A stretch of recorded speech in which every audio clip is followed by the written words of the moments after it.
Buenas, ¿cómo están? Hoy es martes 30 de diciembre del 2025. Se terminaron los Wayful Talk, pero queríamos hacer un pequeño repaso del año, de lo que habíamos visto como posiblemente las tres cosas más influyentes que dejaron el 2025, aquellas tres cosas que serán claves para entender lo que pasó en el 2025 y era la oportunidad de tomarme también otro café con Martín, porque si no a Martín no lo veo acá, no lo veo a ningún lado. Entonces, primero que nada, darle la bienvenida. ¿Cómo estás, Martín? ¿Qué tal, Oscar? Sí, esto fue completamente improvisado. Ya habíamos grabado el último. Se darán cuenta por nuestro atuendo, digamos. Ya estamos en la última. Es una forma también de hacer una celebración, de decirle feliz año. Hoy está repleta la taza, ¿no? O sea, hoy no escatimamos en recursos. De alguna manera, si uno quisiera entender el 2025, uno de los primeros temas, yo creo que sin duda tiene que ser el Liberation Day, porque era algo que de una manera el año pasado, cuando pensamos en un gobierno de Trump, un gobierno más bien pro mercado, no quiere decir que el S&P no le haya ido bien, pero digamos, podemos decir que en abril dejó la sorpresa de muchos, un mercado que lo vimos por momento por abajo del 8% tranquilamente, cuando los papeles decían otra cosa. Sí, un sacudón enorme hubo con el famoso Liberation Day. Terminó siendo muchísimo menos grave de lo que parecía.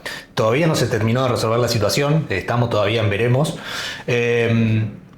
Pero efectivamente ha sido mucho menos grave de lo que se pensaba, de lo que parecía. No ha terminado afectando tantas cosas. Una de las cosas que pensaba era el del producto, ¿no? El PBI. Sí, ni hablar que iba a haber un golpe grande del PBI. No lo hubo, tampoco hubo saltos grandes de precios. En la inflación, en otro punto. No se vio. Eso por el momento pasa que son películas que son muy largas y vamos a terminar en 2 años viendo los efectos de todo esto. Por el momento, tanto los exportadores como los importadores han absorbido gran parte de esas tarifas y no lo terminaron trasladando del todo a costos. En la mayoría de los productos, ¿viste? En ciertas cosas donde hubiera habido, por cuestiones técnicas de arbitraje, si vos le pones tarifas al oro, eso no te lo va a comer ningún exportador, es un mercado hiper finito, hiper arbitrado. En ese tipo de mercados donde sí iba a haber problemas, la administración dijo directamente cero y listo, me ahorro el problema. Así que terminó siendo bastante menos grave de lo que parecía. Tampoco terminó siendo bueno para Estados Unidos, recaudó una buena cantidad de dinero, nada extraordinario para lo que es Estados Unidos. Se dijo que con esto iban a pagar parte de la deuda, cubrir parte del déficit, eso no pasó, el déficit sigue en máximos.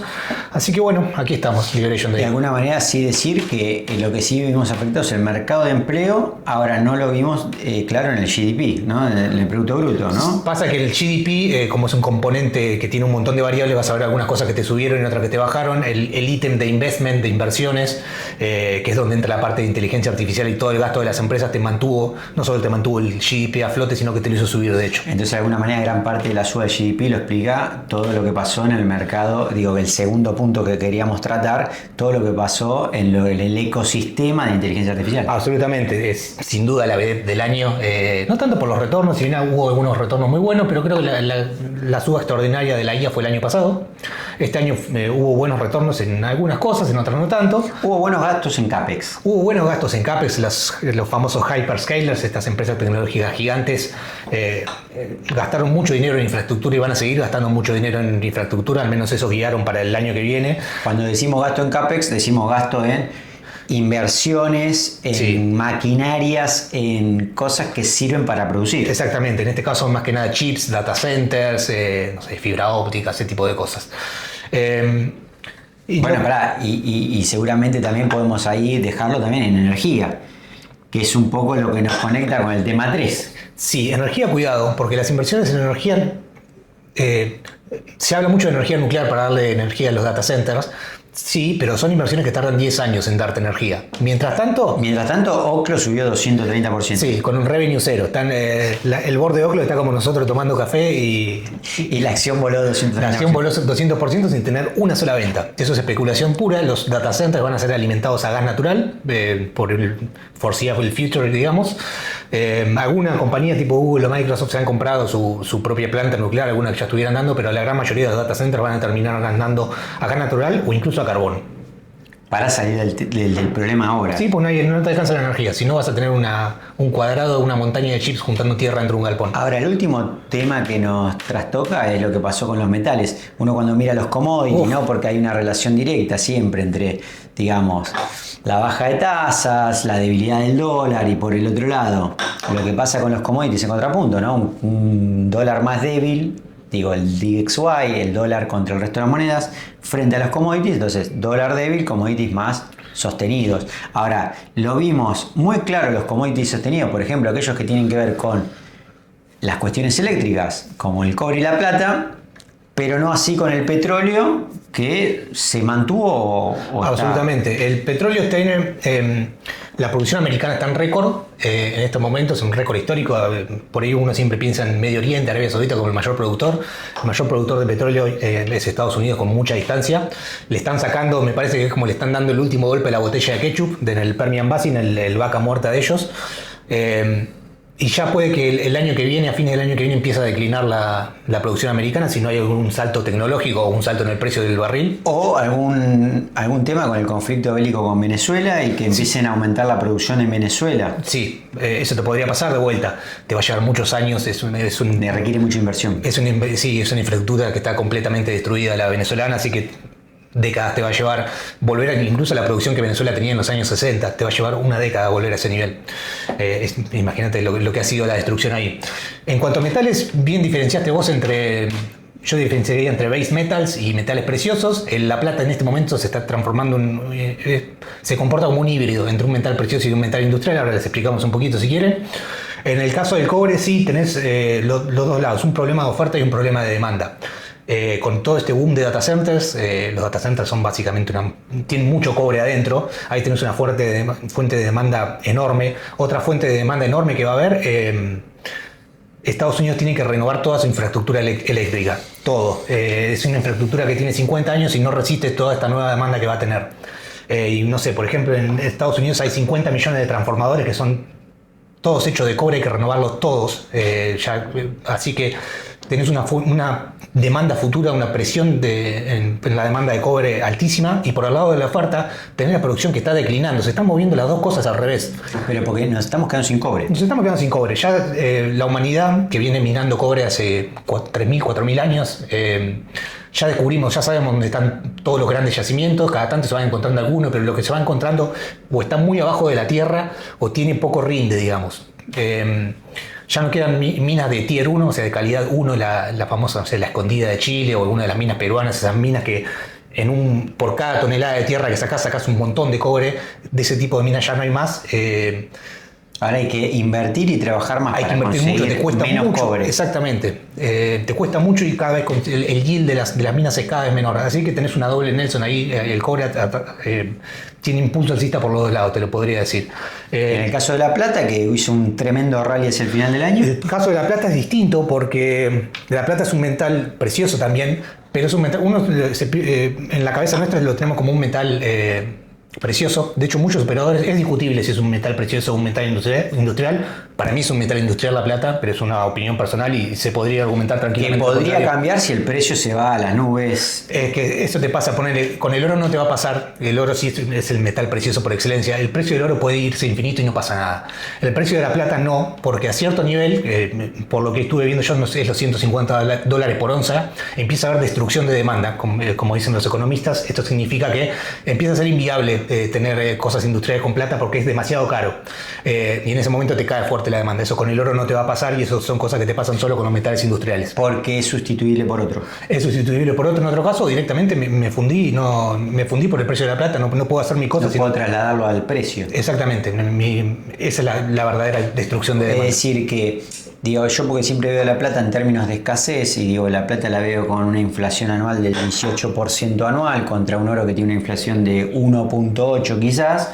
Entonces Sí, pero si se destruye la demanda, vos me decís se caería la inflación de la plata. Sí, es cierto que la oferta de plata sube un 18% al año aproximadamente, pero también se destruye mucha plata, cosa que no pasa con el oro. El oro no se pierde nunca. O sea, nosotros ahora, yo tengo este anillo de oro que tengo acá, capaz que era de un pirata del siglo XV, o lo tenía, estaba en las arcas del Imperio Romano. El oro ya está prácticamente todo arriba de la tierra y es tan valioso que nosotros lo reciclamos. El oro que hay en el celular, en el electrónico, que se usan esas cosas, vos después ves que en la India hay fundiciones enormes sacando de a microgramos de oro por teléfono, ¿viste? Con la plata no pasa eso. Tal vez si el precio sube lo suficiente, empieza a ser rentable y valga la pena ponerse a reciclar la plata. Pero es eso. Entonces la plata sí te sube en 18%, pero por el otro lado la industria se quema, se destruye. Exactamente. Y no se recicla. Y hay otra cosa con la plata, es que esto parece increíble, pero créanme que es así, hay pocas mineras de plata, porque la plata no se mina en sí misma. La plata es un subproducto de la minería de otros metales, principalmente de cobre y de zinc. Así que no suele responder mucho a las señales de precio. Si la plata se vuela de precio, no hay que ir productores diciendo, uy, bueno, vamos a ponernos a sacar más plata. No, pero si necesito más cobre, también el cobre es un problema. Exactamente, pero si vos necesitas más cobre y el precio te sube mucho, yo digo, bueno, sí, me arriesgo a hacer un pozo de 5 kilómetros a sacar un pedacito así de cobre porque el precio está muy alto y vale la pena. Pero en La Plata no, porque directamente no hay mina de plata. Yo encontré un montón de cobre, acá pegadito hay un montón de plata. Okay. Voy y lo vendo al mercado. Así que es eso, le cuesta mucho a la oferta de plata responder a la señal de precio. La plata se usa, entre otras cosas, muchísimas cosas, no sé, en paneles solares te comen muchísimo. Y ha sido una corrida histórica, creo que está 175% arriba en el año de La Plata. El oro, por otro lado, me parece que viene por un tema más monetario, que es de donde viene la demanda. Algo de lo que no se habló mucho, pero me parece que tuvo muchísimo que ver con la corrida del oro de este año. Lo que pasó con China, que quiere quedarse con el exchange. Yo creo que lo primero de todo, lo más grave, fue la confiscación de Occidente de las reservas rusas, de $200.000 millones que tenía Rusia. A partir de ese momento me parece que China fue que empezó, el Banco Central Chino empezó a comprar muy, muy fuerte oro. Y puede haber sido un punto de inflexión que no se vio en su momento, pero después de pensarlo con el tiempo me parece que tiene mucho sentido. Es decir, si el oro lo tengo en determinado lugar, me parece que puedo perder en el futuro, en un posible conflicto con Estados Unidos, mejor hago mi propia reserva. Si Estados Unidos, que es el centro financiero global por excelencia, el más transparente, el más seguro, ¿Te confisca? Te confisca $200.000 millones, un Estado soberano, por el motivo que sea, seguramente tenga razón. Pero no, el argumento, eso no quita del medio el argumento monetario. Yo quiero tener la custodia de mi dinero para que no me pase lo que le pase a esos tipos. Lo que pasa a Rusia.